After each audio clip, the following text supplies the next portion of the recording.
Morning everyone. हमारा आज का टॉपिक होगा डिफेक्ट्स इन ह्यूमन। ह्यूमन आई में कौन कौन से डिफेक्ट आ जाती है, कौन कौन सी खराबी आ जाती है। जैसे आपने सुना होगा किसी को पास का नहीं दिखता है, किसी को दूर का नहीं दिखता है, तो ये कौन कौन से डिफेक्ट होते हैं और ये डिफेक्ट कैसे आते हैं और हम इन डिफेक्ट को करेक्ट कैसे करते हैं, है ना। तो सबसे पहले हमारा आज का टॉपिक जो हम स्टडी करेंगे वो होगा मायोपिया। क्या होगा?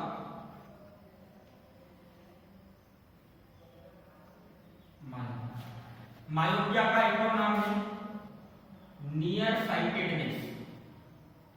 Near sightedness. अब नियर साइटेडनेस का मतलब क्या? देखो, साइटेडनेस का मतलब किसी चीज को देख पाना, साइट मतलब किसी चीज को देख पाना।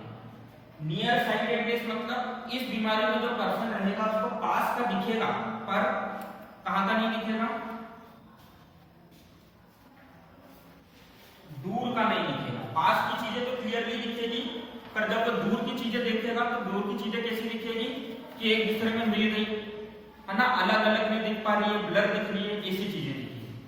ठीक, तो मायोपिया क्या होता है मैं कंप्लीटली आपको बता देता हूं। ठीक, तो समझने के लिए अपन डायग्राम बनाते हैं, उसके बाद हम थ्योरी पर आएंगे। ठीक है,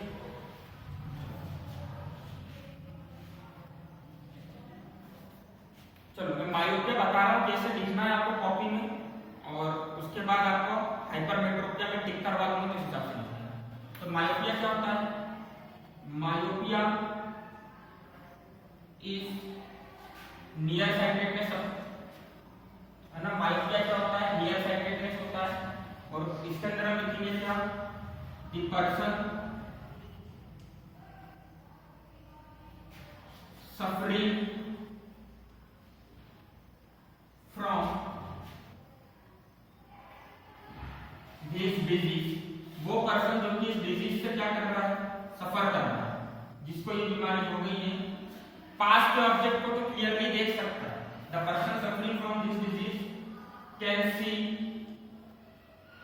माइक बंद करके रखो, जिसका भी माइक चाहिए, नियर ऑब्जेक्ट्स, माइक बंद करके रखो, can see near objects clearly but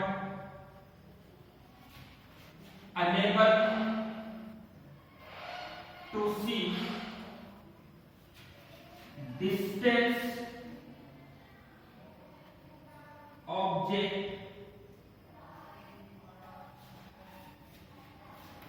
distinctly।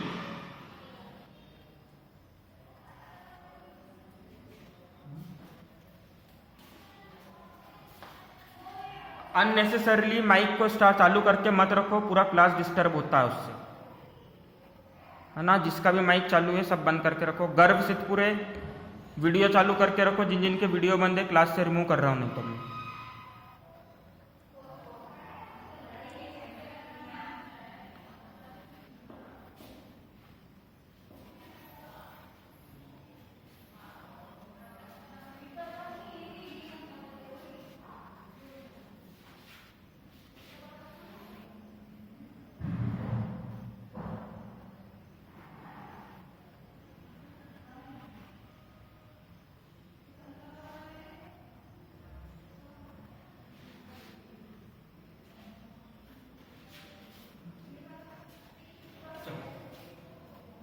इधर जाओ, इसको थोड़ा सा लिख लो। अ पर्सन सफरिंग फ्रॉम, तो a person suffering from this disease can see near by objects clearly. जो पर्सन इस डिजीज से सफर कर रहा है, जिसको ये डिजीज हो गया है, वो पास के ऑब्जेक्ट को तो क्या कर लेगा, अच्छे से देख लेगा, उसको अलग अलग नहीं दिखेंगे, बट अनेबल टू सी। ठीक है, बट अनेबल टू सी या can not see distance object. Distance object मतलब जो ऑब्जेक्ट दूरी पर है, तो उसको डिस्टेंट भी कर सकते हो, but unable to see distant object distinctly, है ना। दूर रखे हुए ऑब्जेक्ट को अलग अलग नहीं देख पा रहे। फॉर एग्जांपल मान लो अगर किसी को मायोपिया है तो चौक को पास से, दो चौकों को, इन दो चौक को पास से दिखेगा ना, तो उसको दिख जाएंगे कि दो अलग अलग चौक है। पर अगर काफी दूर रख दिया, मैंने उसको बोला देख के बताओ कितने चौक है, तो उसको क्या लगेगा, या तो दोनों आपस में मर्ज हो गए मतलब एक ही चौक है, या उसको क्या लगेगा, ब्लर लगेगा, प्रॉपरली इमेज नहीं दिखेगी। क्लियर है सबको?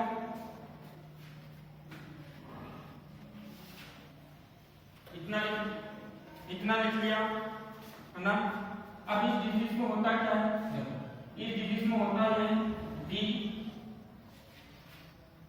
इमेज ऑफ डिस्टेंट ऑब्जेक्ट, जो ऑब्जेक्ट दूरी पर रखा हुआ, the image of distant object, जो ऑब्जेक्ट दूरी पे रखा हुआ उसकी इमेज बनती तो है हमारी ह्यूमन आई में, अभी अपन देखेंगे, पर कहां बनती है, रेटिना के आगे। The image of distant object, distant object is formed in front of retina, इसके सामने बनती है।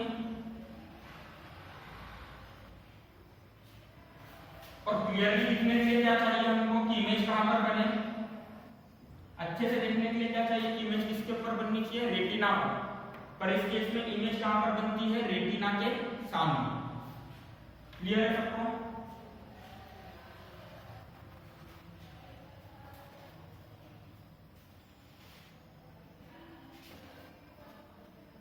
The image of distant object, distant मतलब दूर रखा हुआ object. The image of distant object, distant मैंने 2 बार लिख दिया, आप एक ही बार लिखना। The image of distant object is formed in front of retina, इसके सामने बनेगी, रेटिना के सामने।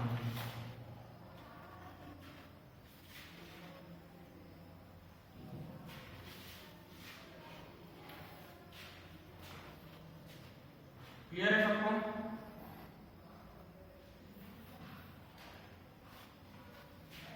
अब देखो हम डायग्राम से समझेंगे और फिर हम इसके कॉज भी लिखेंगे और करेक्शन भी। तो ये तो हमने मायोपिया का इंट्रोडक्शन दे दिया। अब हम इसका डायग्राम बनाएंगे, तो डायग्राम लिखो।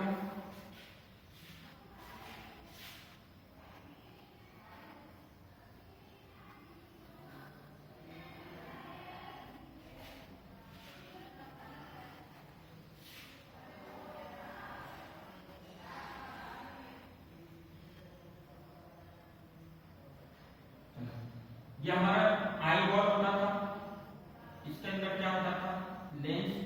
ठीक, इस लेंस के ऊपर एक ट्रांसपेरेंट मेम्ब्रेन होती थी, लेयर होती थी, है ना, प्यूपिल के बाद आगे की तरफ, उसको हम क्या बोलते हैं, कॉर्निया। अब मान लो यहाँ पर अगर हमारा ऑब्जेक्ट दूरी पर रखा, तो जब भी ऑब्जेक्ट अगर बहुत ज्यादा दूरी पर रखा है तो लाइट रे कैसे आती थी, लेंस की प्रिंसिपल एक्सिस के पैरेलल, मतलब ये लाइट रे इधर से ऐसे आ रही होगी, ऐसे आ रही होगी, और आते आते क्या होगी, प्रिंसिपल एक्सिस के पैरेलल। तो अभी तो लाइट रे प्रिंसिपल एक्सिस के पैरेलल है, और जो रिफ्लेक्शन हो रहा है उसकी वजह से जो इमेज बनेगी वो इमेज कहां बन रही है,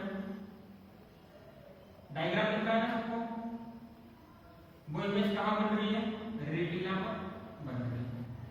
अगर इमेज रेटिना पे बन रही है मतलब हमको ऑब्जेक्ट अच्छे से दिख रहा है, तो ये कैसी आई है, हेल्दी आई है। ठीक है, कैसी आई है,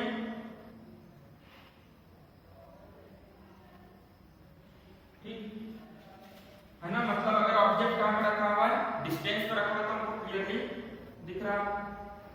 पर मायोपिक पर्सन के केस में क्या होता है, जब ऑब्जेक्ट डिस्टेंस पे रखा रहता है। अच्छा, मायोपिक पर्सन के केस में अपन एक और बात करते हैं कि मायोपिक पर्सन के केस में जब ऑब्जेक्ट पास में रखा हुआ, इंफिनिटी पे नहीं रखा हुआ, कि हमने क्या करा था, ऑब्जेक्ट को बहुत दूर रख दिया। पर अगर मैं ऑब्जेक्ट को मायोपिक पर्सन के केस की बात करता हूँ, है ना, ये तो नॉर्मल केस बता रहा हूँ। अगर मायोपिक पर्सन के लिए अगर मैं बात करूँ, तो ये हमारा आइलेंस है। ऑब्जेक्ट अगर पास में रखा हुआ है तो ऑब्जेक्ट से लाइट आ रही होगी इस तरह से, और ये आफ्टर रिफ्लेक्शन क्या होगा, इमेज बनाएगी कहां पर, रेटिना। तो ये मायोपिक आई है, पर ऑब्जेक्ट कहां पर है, अभी ऑब्जेक्ट कहां पर है, नियर बाय ऑब्जेक्ट, पास में ऑब्जेक्ट।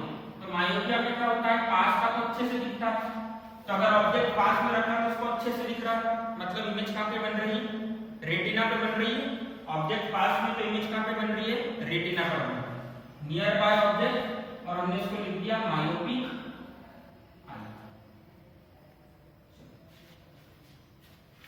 अब अगर हम बात करते हैं इसी ऑब्जेक्ट को उठा के मैंने मायोपिक आई के केस में कहां पर रख दिया, इंफिनिटी पर रख दिया, दूर रख दिया।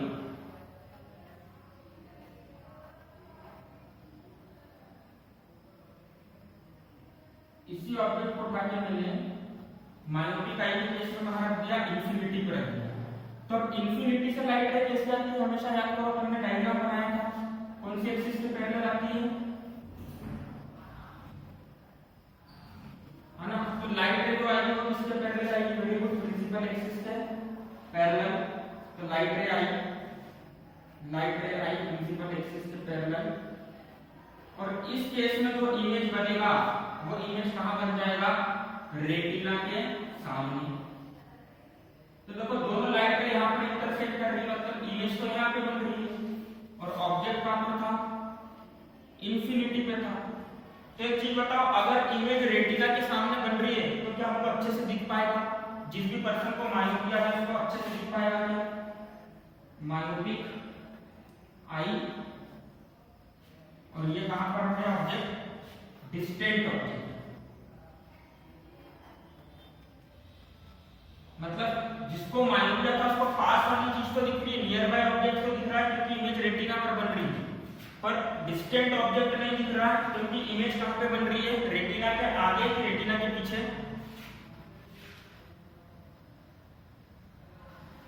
रेटिना के आगे बन रही है ना। अब अगर हमको इस डिजीज को करेक्ट करना, अब हमको कुछ भी करके देखो, अगर हम ऑब्जेक्ट को देखना चाहते हैं तो हमारे पास सिर्फ एक ही सॉल्यूशन है। सॉल्यूशन क्या है कि ये जो इमेज बन रही है वो रेटिना पर है। हमारे पास एक ही सॉल्यूशन है कि ये जो इमेज बन रही है वो कहां पर बने, रेटिना पर। तो रेटिना पर इमेज को लाने के लिए हम क्या यूज करते हैं, लेंस का यूज करते हैं। किसका यूज करेंगे हम, लेंस का। ठीक है, कौन से लेंस का यूज करेंगे, कॉन्केव लेंस। कौन से लेंस का यूज करेंगे, है ना। क्यों कॉन्केव लेंस का यूज करेंगे देखो, तो उसके पीछे का रीजन मैं बता देता हूं।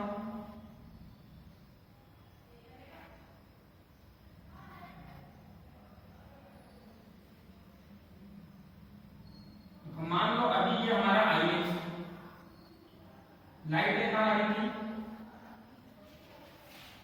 लाइट रे कहां पर आके लग रही है, आई लेंस के बीच में आके लग रही है। अच्छा, कॉन्केव लेंस को अगर आपको याद हो तो हम डाइवर्जिंग लेंस बोलते थे। डाइवर्जिंग लेंस क्या करता था, लाइट रे को फैला देता था। अगर हम आगे डाइवर्जिंग लेंस लगा देते हैं तो लाइट रे कैसी हो जाएगी, फैल जाएगी, मतलब लाइट रे यहां पर आएगी और यहां पर आएगी। अब जब यहां पर आएगी तो रिफ्लेक्शन के बाद थोड़ा और पीछे, रिफ्लेक्शन के बाद थोड़ा और पीछे जाके मिलेगी और किससे टकरा जाएगी, रेटिना से टकरा जाएगी। आगे बात समझ में। तो यहां पर हम इसके करेक्शन में कौन सा लेंस यूज करेंगे, कॉन्केव लेंस। ठीक है, तो मैं करेक्शन वाला पोर्शन बना रहा हूं। तो आपने पहला डायग्राम बना लिया, दूसरा डायग्राम बना लिया, ये दो डायग्राम बना लिया आप लोगों ने।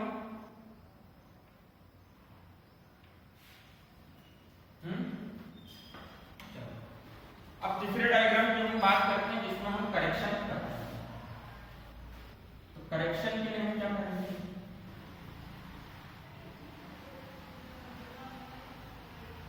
करेक्शन के लिए मैंने आपको क्या बोला, क्या क्या कर दो,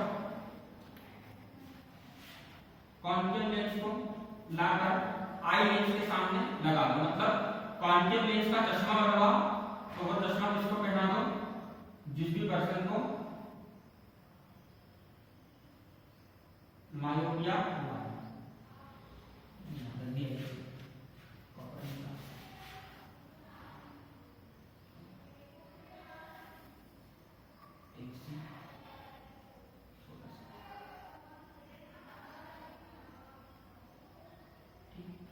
तो ये हमारी आई बॉल बन गई।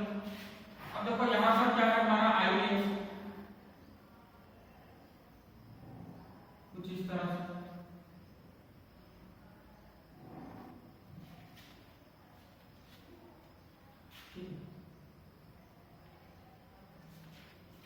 अब डिस्टेंट ऑब्जेक्ट से लाइट रे पहले आ रही है प्रिंसिपल एक्सिस के पैरेलल।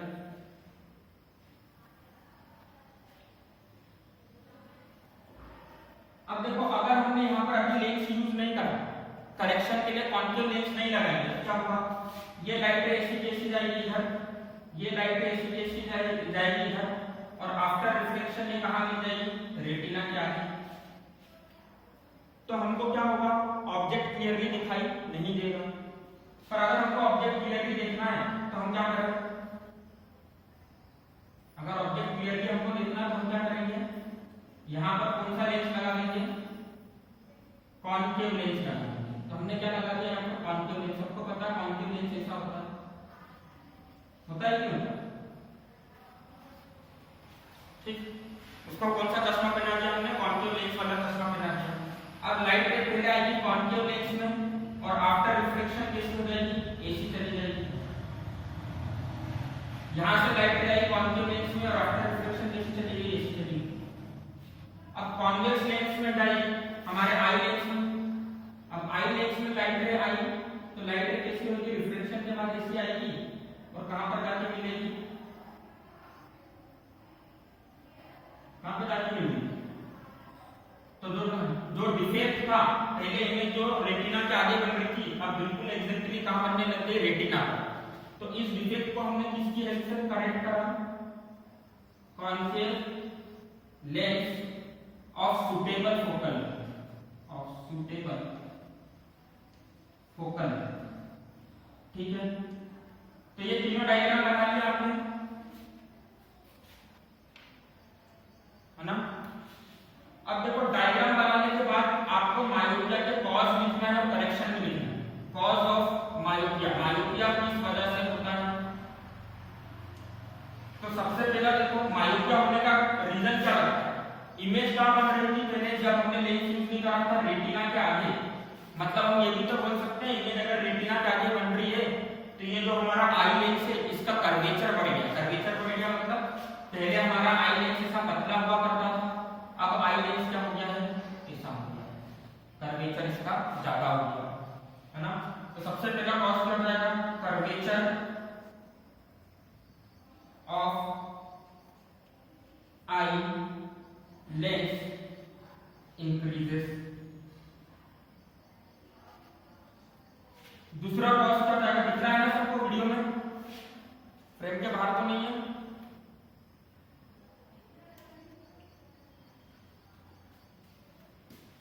दिख रहा है सबको, रिप्लाई करो जल्दी। Curvature of eye lens increases. दूसरा कारण क्या हो जाएगा, आई बॉल। देखो पहले हम ये भी तो बोल सकते हैं कि आई लेंस का भी प्रॉब्लम नहीं है, किसी भी चीज का प्रॉब्लम नहीं। पहले आई जो हमारा जो रेटिना था, हमारा रेटिना यहां हुआ करता था, मतलब पहले आई बॉल का साइज क्या था, कम था। पहले तो ये हमारी आई बॉल है इसका साइज क्या था, कम था। पर ज्यादा टीवी देखिए, जो भी कुछ करा उस वजह से क्या हो गया, आई बॉल का साइज बढ़ गया। कोई बीमारी हो गई जिसकी वजह से किसी विटामिन की डिफिशियंसी हो गया, कुछ भी हुआ, उस वजह से क्या हो गया, इस आई बॉल का साइज इंक्रीज हो गया। और जब साइज इंक्रीज हुआ तो रेटिना कहां चले गया, पीछे चले गया। तो इमेज तो अभी की पुरानी जगह पे बन रही है, पर आई बॉल का साइज बढ़ने की वजह से रेटिना पीछे चले गया। तो दूसरा कॉज क्या हो जाएगा, size of eye ball increases. समझ गए, समझे कि नहीं समझे बताओ। Size of eye ball increases को देखो आपकी बुक में डायरेक्टली लिखा हुआ है इलॉन्गेशन ऑफ आई बॉल, है ना। इलॉन्गेशन ऑफ आई बॉल का मतलब ये है कि size of eye ball increases. तो आप ऐसा लिख सकते हो size of eye ball increases, या डायरेक्टली बुक के हिसाब से लिख लो इलॉन्गेशन ऑफ आई बॉल। कि जो हमारी आई बॉल थी वो लंबी हो गई, इसका साइज इंक्रीज हो गया। क्लियर है सबको।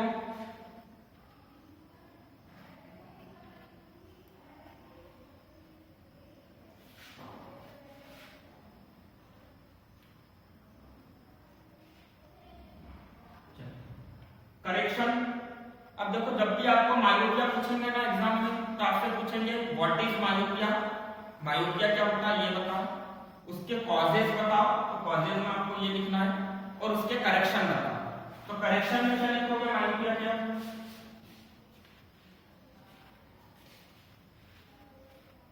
करेक्शन में क्या लिखोगे, किसी को हो गया और आपको पता चला तो आप उसको कैसे ठीक कर सकते हो?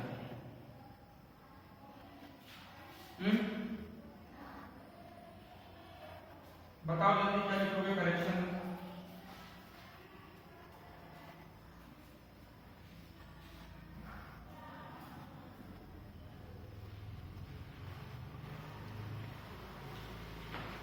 किस चीज से सही करा मायोपिया को अपन ने? तो करेक्शन में क्या जाएगा? कॉन्केव लेंस यूज करेंगे। करेक्शन क्या? करेक्शन मतलब इस बीमारी को कैसे ठीक करा जाए, कैसे करके इमेज को रेटिना पर वापस लेकर आया जाए। तो करेक्शन क्या हो जाएगा? Concave lens of suitable focal length is used. Correction क्या हो जाएगा? Concave lens of suitable focal length, किसी भी फोकल लेंथ का नहीं, सुटेबल फोकल लेंथ का चलेगा। Suitable focal length is used.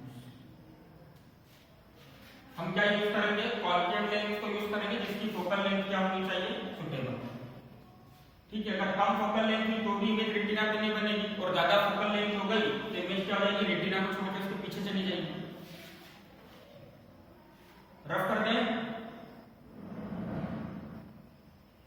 अच्छा, जिन आप लोगों ने ये चीज देखी होगी कि आपके घर में किसी को चश्मा लगा होगा, स्पेशली जिनकी एज ज्यादा होती है।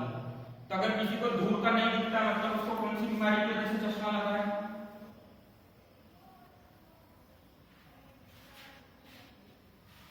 मायोपिया। मतलब उसके आंख में प्रॉब्लम क्या थी? इमेज कहां पे बन रहा था? रेटिना के आगे की रेटिना के पीछे,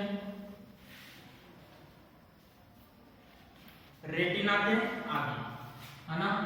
और डॉक्टर ने जो चश्मा बनाकर दिया उसमें कौन सा लेंस लगा हुआ है ना? क्लियर है सबको? अब नेक्स्ट टॉपिक देखो, हाइपर मेट्रोपिया। तो हाइपर मेट्रोपिया का एक और नाम है फार साइटेडनेस। साइटेडनेस का मतलब बताया था मैंने, क्या चीज? देख पाना। हाँ, तो फार साइटेडनेस मतलब जो पर्सन इस डिजीज से सफर कर रहा है उसको पास का नहीं दिखेगा, पर फार साइटेडनेस से मतलब दूर का सही दिखेगा, पास का नहीं दिखेगा, है ना? तो इसके लिए हम क्या लिखेंगे? Definition: a person suffering from this disease can see, जो पर्सन इस डिजीज से सफर कर रहा है, अन्य जिसको ये डिजीज है, can see near, can see distant object, distant objects clearly but unable to see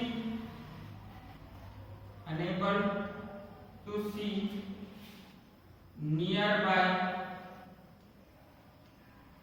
objects distinctly। Distinctly मतलब क्लियरली नहीं देख पाएगा, अलग अलग नहीं देख पाएगा। जब दूर का तो उसको अच्छे से दिख रहा है, पर अगर किसी चीज को पास में लाके दिखेगा तो दोनों चीजें उसके लिए मर्ज हो जाएंगी। दूर से तो राम और श्याम उसको लग दिखेंगे कि हाँ अलग अलग है, पर पास में से देखेगा तो क्या लगेगा? राम श्याम दोनों एक ही।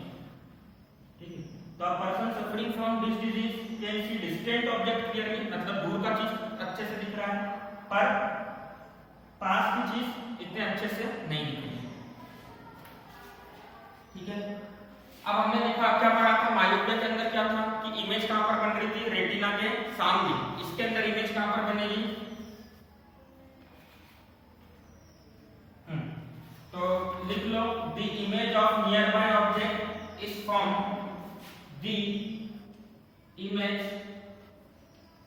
Of nearby object is formed behind the retina, behind मतलब रेटिना के पीछे, बिहाइंड दी रेटिना, रेटिना के पीछे इमेज। इतना क्लियर है? कोई डाउट है इसके अंदर?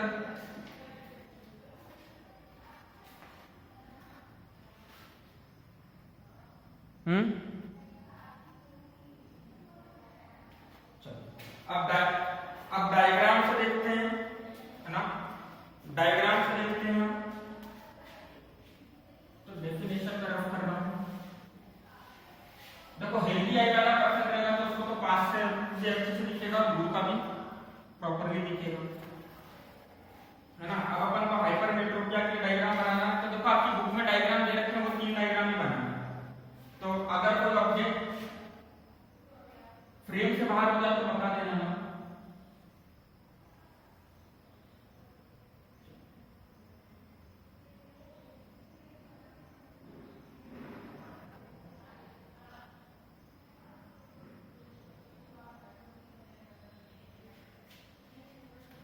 अगर किसी को हाइपरमेट्रोपिया है ना, अपन इसके लिए डायग्राम बना रहे हैं, हाइपरमेट्रोपिया। और अभी ऑब्जेक्ट कहां रखा हुआ है? दूर रखा हुआ है। अगर ऑब्जेक्ट दूर रखा हुआ है, ठीक है, ऑब्जेक्ट अगर दूर रखा हुआ है तो क्या होगा? इमेज कहां पर बनेगी? रेटिना पर। अगर उसको दूर का प्रॉपर्ली दिख रहा है तो ऑब्जेक्ट अगर फार रखा हुआ है ना, तो इमेज कहां पर बनेगी? रेटिना पर। जैसा आपको पहले डायग्राम में दे रखा है, तो पहला डायग्राम आप बुक में से देख के बना लेना कि अगर ऑब्जेक्ट पास दूर रखा हुआ तो इमेज कहां पर बनेगी? रेटिना पर। मैं सेकंड डायग्राम से बता रहा हूं, तो बनाना तीनों है, मैं सेकंड से बता रहा हूं। फर्स्ट क्यों नहीं बता रहा हूं? क्योंकि आपको समझ में आ गया कि दूर का क्या हो रहा है, दिख रहा है। मतलब ऑब्जेक्ट अगर दूर रखे गए तो इमेज कहां बनेगी? रेटिना पर बनेगी। पर अगर मैंने ऑब्जेक्ट को पास में रख दिया, अगर मैंने ऑब्जेक्ट को ऐसा क्या करा, पास में रख दिया, तब इमेज कहां बनेगी? देखो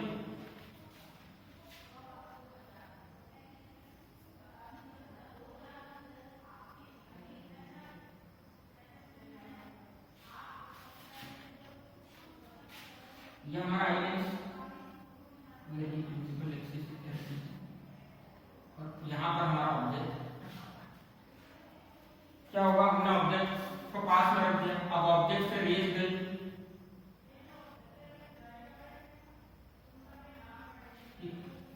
आफ्टर रिफ्लेक्शन क्या होगा? दोनों रेज एक दूसरे को कट करना चाहिए, और दोनों रेज एक दूसरे को कहां पे कट कर रही है? कहां पे कट कर रही है दोनों रेज एक दूसरे को? ऑब्जेक्ट और रेटिना के बीच। तो पास का हमको क्लियरली नहीं दिख पाएगा। तो देखो वहां पर हमने कौन सा लेंस यूज करा था? कॉन्केव लेंस यूज करा था। अब अगर हमको इमेज कॉन्केव लेंस के यूज करा था, क्योंकि इमेज रेटिना के आगे बनी, उसको कैसे भी करके हमको पीछे नहीं करना था, मतलब इन रेज को हमको दूर दूर करना था। अब यहाँ पे प्रॉब्लम क्या है कि इमेज कहां पे बन रही है? रेटिना के पीछे। रेटिना के पीछे बन रही है, मतलब ये वाली रेज को हमको पास में लेकर आना है। तो पास में लेकर आना मतलब कन्वर्जिंग लेंस यूज करेंगे। तो इसके करेक्शन के लिए हम यूज करेंगे कॉन्वेक्स लेंस। कौन सा लेंस है ना? तो ये करेक्शन बता रहा हूं मैं, क्या आ गया इसका?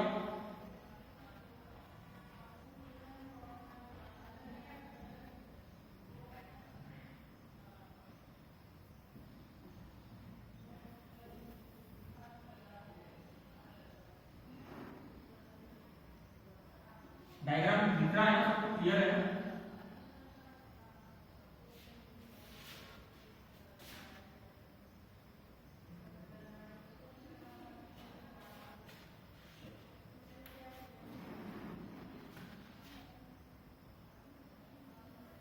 अब देखो ऑब्जेक्ट आपका यहाँ पे रखा हुआ है पास में। अगर इस डिजीज को मेरे को क्या करना है? करेक्ट करना है, तो मैंने यहाँ पे क्या कर दिया? इसके जस्ट आगे, आई बॉल के जस्ट आगे क्या लगा दिया? कॉन्वेक्स लेंस लगा दिया। कोई सी भी फोकल लेंथ का कॉन्वेक्स लेंस लगा हुआ है सुटेबल, तो कॉन्वेक्स लेंस अपन लगाते हैं सुटेबल फोकल लेंस। देखो सबके चश्मे का नंबर अलग रहता है, मतलब सबके लिए फोकल लेंथ अलग अलग, सुटेबल फोकल, ठीक है? अब क्या होगा? यहां से लाइट रे आई, ये लाइट रे, अब ये लाइट रे कैसे कैसी आएगी, रिफ्लेक्ट होकर कुछ ऐसी, कुछ ऐसी, और आफ्टर रिफ्लेक्शन क्या होगा, ये दोनों और ज्यादा बेंड होगी और इधर आकर कहां पर मिल जाएगी, रेटिना पर।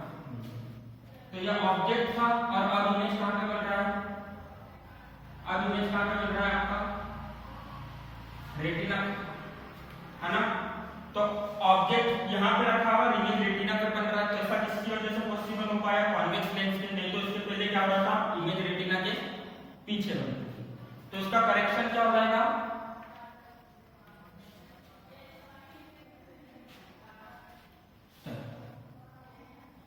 कॉन्वेक्स लेंस और सुटेबल फोकल। सबसे पहले हम लिखेंगे कॉस, तो पहला कॉस क्या हो जाएगा और दूसरा कॉस क्या हो जाएगा। पहला कॉस क्या हो जाएगा, इसके केस में हम बोल सकते हैं कि हमने कुछ भी करा जिसकी वजह से आई बॉल जो थी, देखो इमेज तो इस केस में भी रेटिना पर ही बन रही थी, पर क्या होगा कि हमारी जो आई बॉल थी, आंख में कुछ परेशानी होगी जिसकी वजह से हमारी आई बॉल क्या होगी, छोटी होगी, मतलब साइज जो आई बॉल का था वो क्या हो गया, डिक्रीज हो गया। ठीक है, तो सबसे पहला कॉस क्या लिखेंगे हम, the eyeball become too small, या सिंपल सा आप लिख सकते हो size of eyeball decreases, become too small, eyeball का साइज क्या हो गया, छोटा हो गया। सेकंड कॉलम हम क्या लिख रहे हैं, ये जो हमारा आई का जो लेंस है, ये इमेज कहां पर बना रहा है, पैरेलल लाइट के कार्डियो प्रिंसिपल एक्सिस के, और इमेज का बना रहा है पीछे, मतलब इसकी फोकल लेंथ क्या होगी, ज्यादा होगी। तो इसके लिए हम क्या लिखेंगे, the focal length of eye lens, eye lens की फोकल लेंथ क्या होगी, ज्यादा होगी, इस आई, है ना। The focal length of eye lens is too long, जरूरत से ज्यादा हो गई है फोकल लेंथ आई लेंस की, इसलिए क्या हो रहा है, इमेज रेटिना के पीछे बन रहा है। करेक्शन में क्या लिखोगे आप लोग,